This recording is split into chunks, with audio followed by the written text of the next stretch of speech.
Tripura Info News Update. ত্রিপুরার billionaire Sukanta নগর এলাকায় ভয়াবহ অগ্নিকাণ্ডে সর্বস্ব হারালেন দিনমজুর গোপাল মজুমদার। আগুনে তার একমাত্র বসতঘর সম্পূর্ণ ভস্মীভূত হয়ে যায়।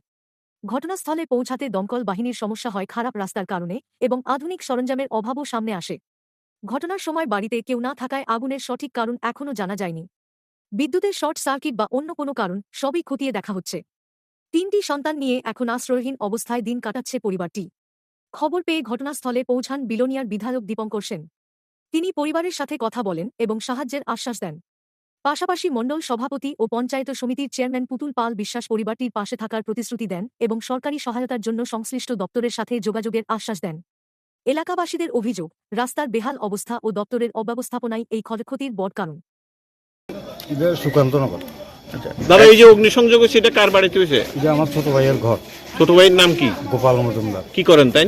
রাজমিস্ত্রি কাজ করে। এই যে ঘরটা জ্বলছে তাইনেরই ঘর? হ্যাঁ। ওনার পরিবারে কে কে আছেন? ওনার পরিবার 3টা ছেলে আছে আর ওরা 2জনে। 3 বাচ্চা, স্বামী স্ত্রী? 5জন। একমাত্র এই ঘরে তাদের বসবাস? আর ঘরটা তো পুড়ে গেছে। পুরো ঘর জ্বলে গেছে? হ্যাঁ। এই জল মানে আগুনটা লাগছে কেমনে? কি দেখছেন? ঘরটা নাকি বন্ধ আছিল? ঘরটা বন্ধ আছিল, সম্ভবত তো কারেন্ট থেকে কারেন্টের শর্ট সার্কিটের কারণে হয়তো আগুনটা লাগছে বা এমন কিছু। কখনো মানে রাত্রেবেলা থাকবো যে অন্য কোনো ব্যবস্থা নেই। সব জামা কাপড় সব কিছু পুড়ে গেছে। কাগজপত্র কিছুই নেই। মানে ঘরের আসবাবপত্র কোনো কিছুই নেই, একদম কোনো কিছু নেই, সব কিছু পুড়ে গেছে। সব পুড়ে গেছে।